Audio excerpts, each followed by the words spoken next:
Hey guys, guess what? We're finally going live here. That's a long story. This is Tiffindale Rescue Realtors coming to you. We're not going to really make these dates specific, but right after that big giant holiday that happens in December and before the one that comes up on the first day of each year. Yeah. So that right wasn't specific. Yeah. We don't care what day you're really listening to this because we're going to talk. You can listen to it after the new year. It's Absolutely. Fine. It should be a topic to refresh what you're doing all the time anyway, because if you're straying, if you're leaving, if you're doing something, if you're down, if you're discouraged, we're going to talk about that famous old thing called goal setting. Goal setting. And what you're going to do for the new year. And it's not going to be some boring little chat about SMART goals and all of that. Oh, no. I know this sounds terrible, but there's a lot of times that I kind of live by the keep it simple, stupid rule. Yeah. Sometimes you can get into the complexities of all of these different variations of goal settings and different coaches and things like that, where they completely enamor you with all these different ways to do it, and you just get overwhelmed. Yes, for sure. It's kind of like why I like going to In-N-Out Burger, because there's only 3 options on the menu. It's like, let's just keep it simple. Like Cheesecake Factory's novel of a book is too much for a menu. Like sometimes you just need to simplify. I like Cheesecake Factory. Cheesecake Factory is good, but they have a really big menu. Yes, they do. Yeah. And what's on the menu at In-N-Out Burger? Like 3 things. Then they have a secret menu, but we digress. Oh. I know they have burgers. They do. It's a burger place, yes. And then they have 2 burgers. They have basically a single, a double, and then a triple, and then that's really it. But then don't they have something called like a monster burger? No, they have animal style. That's it. I knew there was some kind of style. Or protein style. Protein style is no bun. But that's like secret menu stuff. Like when you just get there, there's only 3 things. Guys, we're getting off topic. No, that's okay. I always like to hear about restaurants and stuff. And that's always good. We might even go film in a restaurant one day. I think that would be so much fun. It's a lot of work. Except we're not going to do it at wherever you went today because it took too long. No, it did. So she was late, and her goal was to be here on time. And she wasn't really late. We didn't have like a set appointment or anything. And so, yeah, that's just kind of how it goes. Yeah, it does. So I can get back on topic from that without a segue. We can. Goal setting for 2023 or any time, actually, this year it's going to be a little different. Mm-hmm. Because if you had some success in 2022 in the real estate business, it's going to look really different for you in 2023. Yeah, for sure. If you didn't have much success in 2022, I hope that's because you're brand new or you were old and just waiting for a shift in the market to happen. Because our business changes all the time. And this is one of the biggest changes we've gone through a few times in my lifetime. But they're always a little bit different. So we have to get back to work. It's a really good time to kind of reset.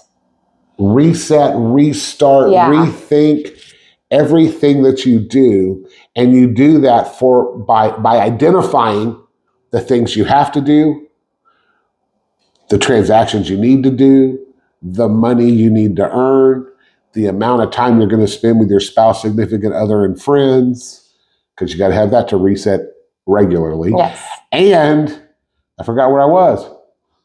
Money. Oh, and the transactions you're going to do. Or maybe a better way to say the transactions you're going to do is the people you're going to serve. Yes.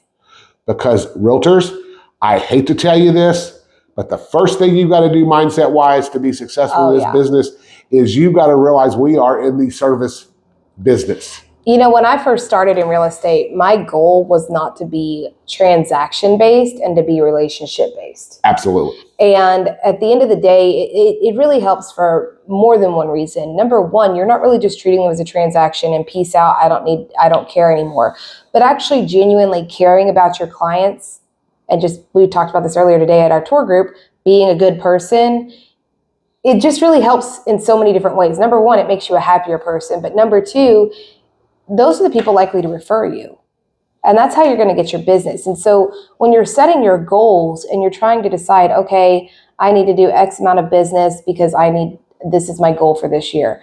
You need to do short-term and long-term goals, which we can get into, but this is something that you need to think about as well, because one of the big things about goal setting that people don't really think about is part of goal setting is also your how, like how you're going to get there. What are some plans that you have for marketing for this year to get yourself the clients that you need to make those transactions happen?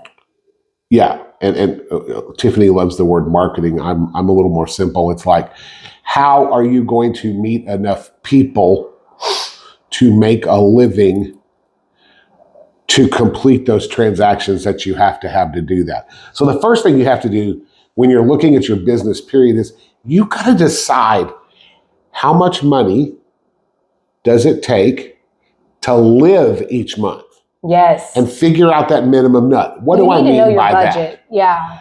I mean, how much does it cost you each month to pay your house payment, to pay your car payment, to pay your credit cards, to set aside for taxes? Oh yeah, I was getting there. That's about number 10. Sorry, that's number 10 for Dale. It's number 1 for me. I'm like, get the IRS off my back. How you're going to pay your taxes? How much your children cost if you have children? Oh my God, so much. How much do you just spend going out one night a month, even on drinks? Yes. I'm always fascinated by that number of some people. How much is your iced tea budget? Absolutely. The good thing about iced tea is I do get free refills. Yes. At least most places. But you need to know that number. And when you sit down to do that number and go, house payment, car insurance, house insurance, blah, blah, blah, blah. Don't be, oh, well, it's $250 a month. Well, I'll put 200. No. Overestimate. If I was going to do anything, I'd be saying, okay, well, next year it's going to be 300. Yes, always over. My electric bill, so it varies between 180 and 300. I put down 300 every month. Maybe 400. And that is your basic, here's what I've got to earn. Yeah. And then you get to add to that. Well, you know what? I'm going to have to really, really, really work super hard. And my kids, if you have them, really want to go, I'm going to use the example everyone uses, to Disney World. Disney World! And they want to do that in, let's go with, I was going to say summer, but let's go with fall. A little bit in fall, because they're not in school yet, or they can get out of school or whatever. Now there's a fall break. So that's right. So now you've got basically 10 months to raise enough money over and above your monthly nut, your monthly minimum budget. So you've got to go back and back that in, and how much your transactions, how many transactions, how much you earn on each transaction, where to start with that. And you'll be amazed. I think twofold. You'll be amazed. One, I think if you really set a budget and you follow a budget, you can keep that down. I think it might be a little bit lower than you think. Yeah. If you keep your eye on that as you go. But if you don't, you'll do what all of us do, is we spend more money than we make. Oh yeah. That's a very hard lesson to learn. I could talk for hours about mindsets around money and where some of that stuff comes from, but we're not going to. Well, and there's a lot of different, I guess, coaches or experts out there that teach different things. And we were kind of talking about this earlier. And there's different, especially in our business, because our business is not normal, where you go to work every day, you clock in, you make the same amount of money every day, whether or not you actually got work done or you talk to the person next to you all day long. Like, that's what you make each week. And you can't really change that. That's your job. But we have the benefit and the downside of having a job with uncapped earning potential. And it really is uncapped earning potential because it's about what you put into it. And people see all the time where, oh my God, realtors must be loaded because they make so much money.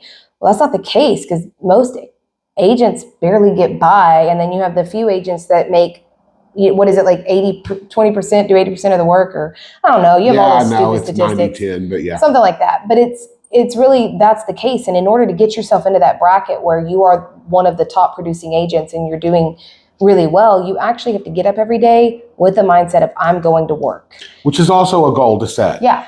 My goal for this year is, oh, wait, I know, I'll work 7 days a week, 24 hours a day. Don't do that. That's not real, Yeah. number one. That also causes other very important areas of your life to suffer. Yeah. So you have to get some buy-in. You got to do some balancing. I hate the word life balance or Work-life balance. Yeah, I hate that because I think boundaries is really a better way to look at it, because I set the goal this year, and Dale talks about this all the time. When he had his daughter, he took Sundays off. I still have my daughter. And you still, you know what I mean? When you had her, because before then you didn't care. Oh, but correct, when you had her, that's when you decided to take Sundays off. And, I have a son and he's 3 years old, and that's kind of our family day as well. So I really strive to not work on Sundays. And of course, sometimes there's some extenuating circumstances. But then I took off on Saturday.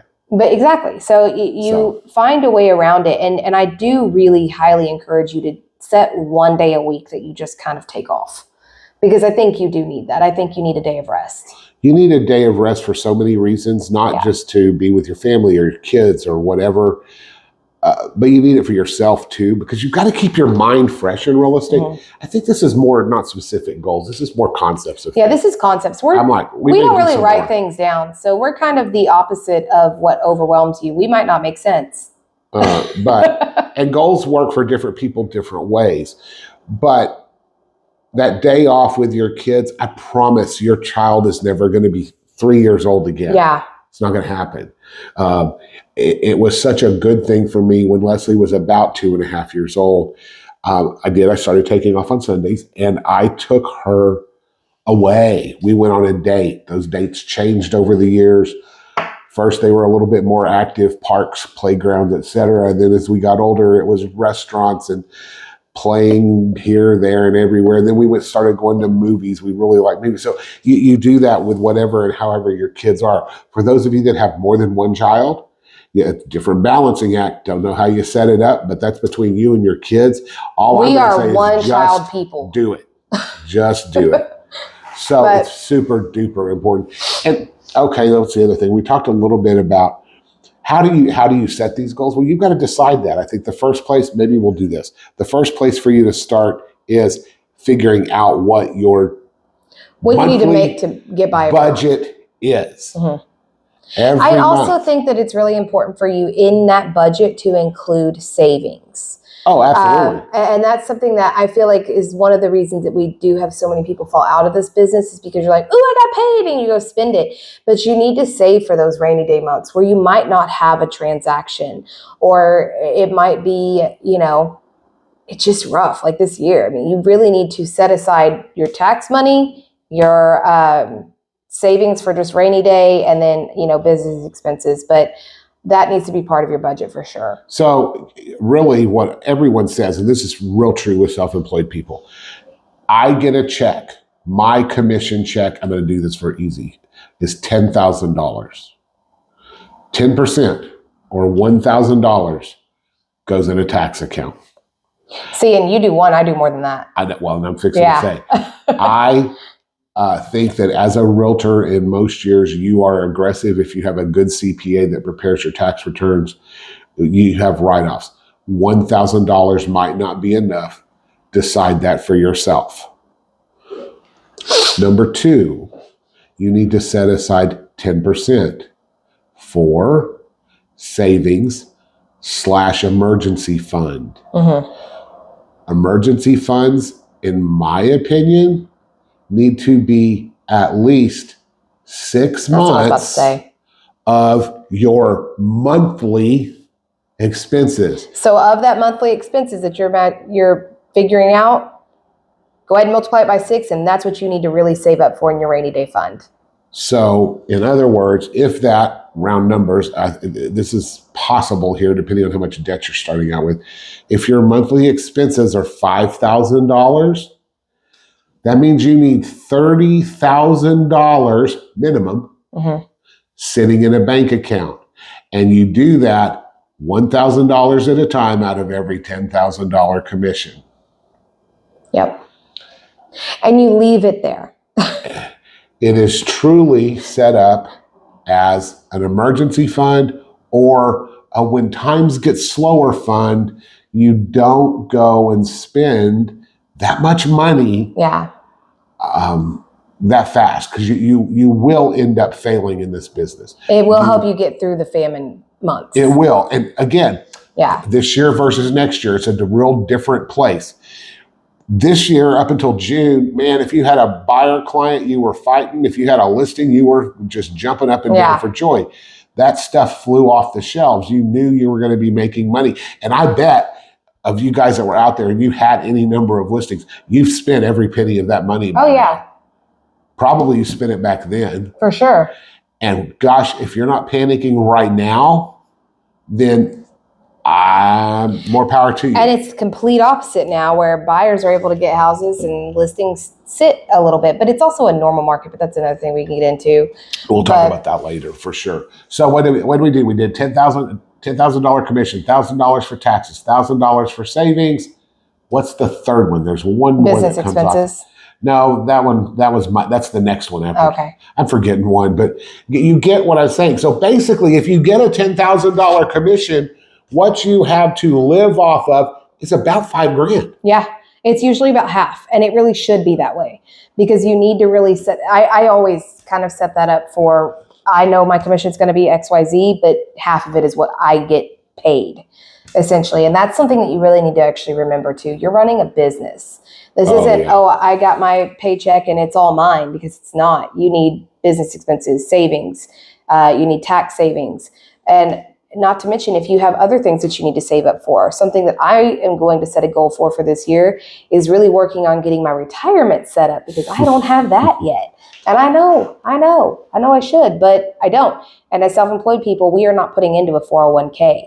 We are not putting into anything like that. Correct. So we have to do that on our own.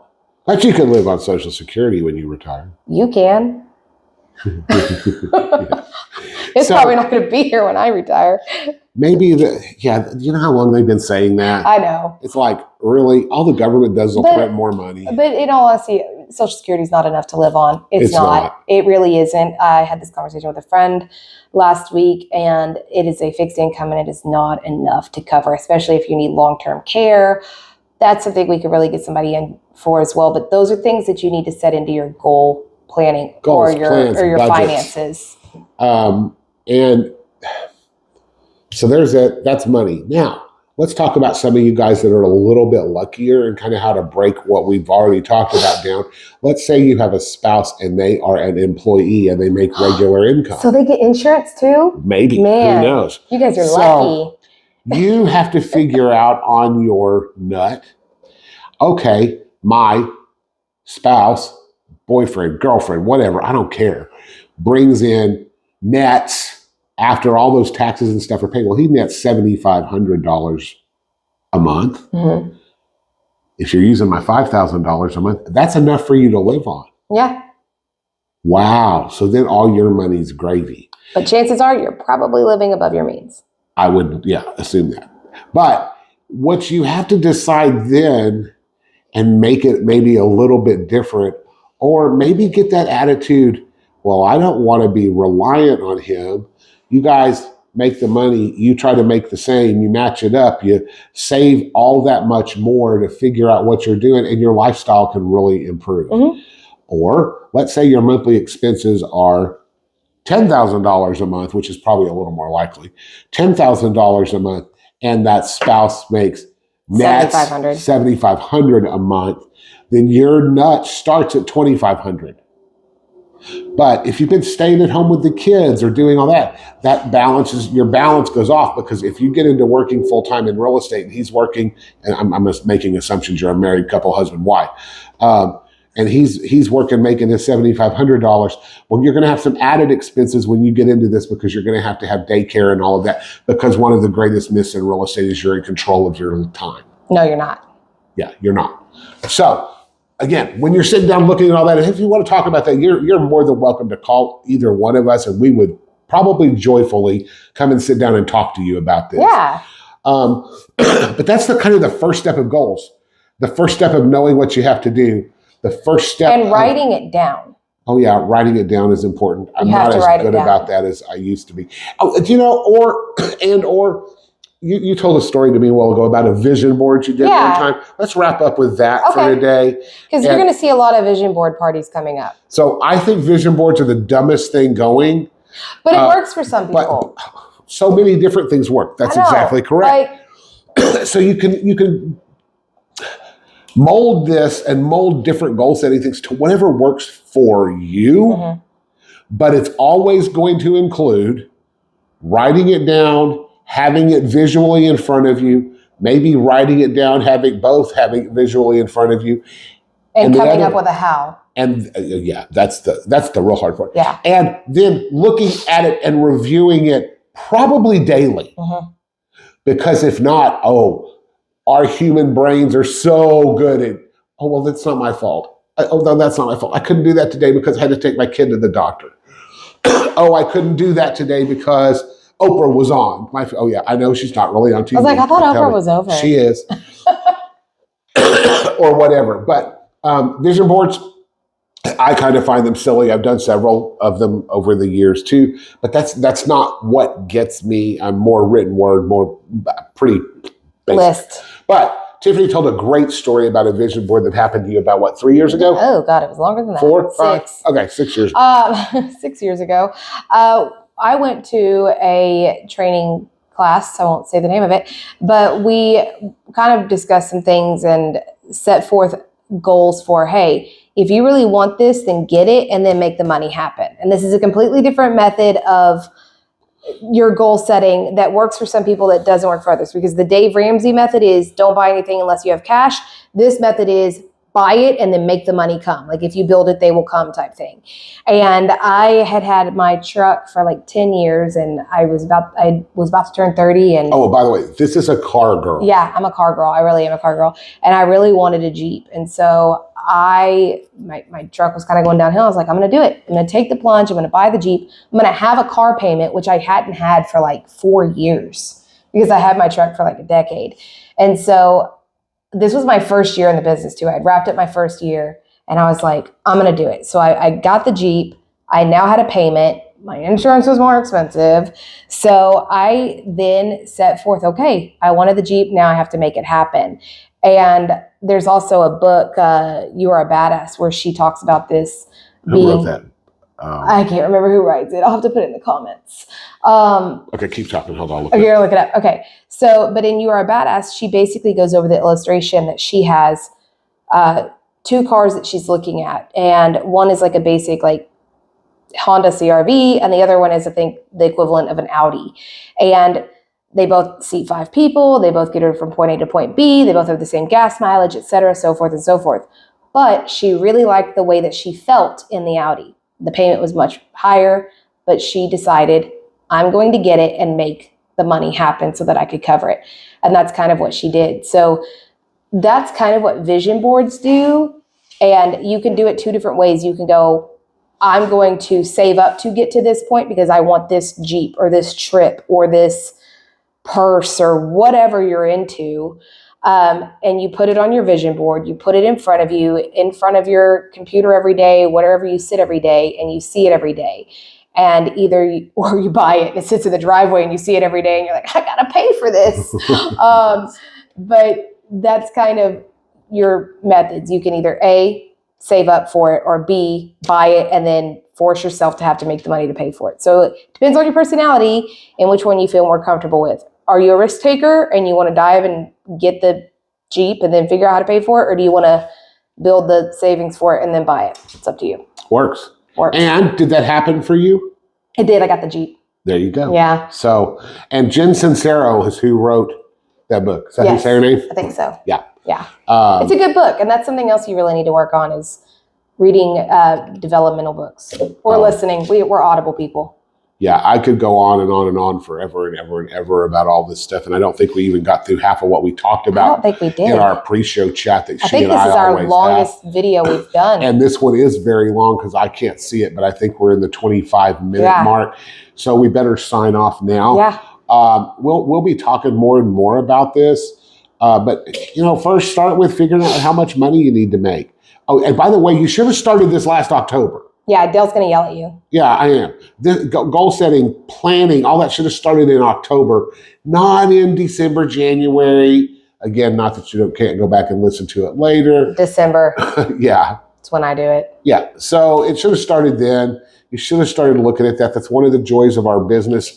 There are some people out there that even say that our business, real estate agents business, really goes from October to October. Yeah, I would say that. I think that's kind of a good way Pretty to look much at it. everywhere, doesn't matter where you are in the world, it's October to October. Now, does it stop in November, December? No, it doesn't. It slows down. But it slows down, and that's when you can start working on your business, not in your business. And yeah. And we'll start working on posting things on our Instagram page and our Facebook page that can help you set goals, like a goal setting sheet and things like that if you want to print it off and use it. Yeah, absolutely. And again, you're always welcome to call us or maybe text or message us.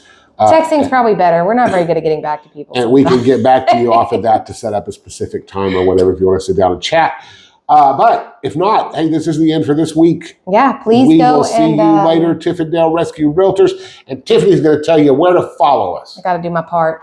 YouTube. We are on all podcast formats, but please go ahead and like and subscribe and all that fun stuff. Specifically on YouTube, we would love it if you would subscribe to our channel. And if you could leave us a review, 5 stars preferably, that would be great. So there you go. We're having fun with you guys, and we've kind of set up a little rhythm, and we think we figured this out so that we'll be able to come to you weekly, and pretty excited about it. So, me too. Yeah. Hey, 2023 is coming. It's a goal. Realtors. It's going to be a good year in 2023. I've got lots of tips I think coming up we'll talk about that can help you. And part of it is all of this. But look, gain control of your life. Yes. In that was all very aspects. inspirational. Yeah, in all aspects. Talk to you guys later. We will be here next week. Yes. Bye, guys. Bye.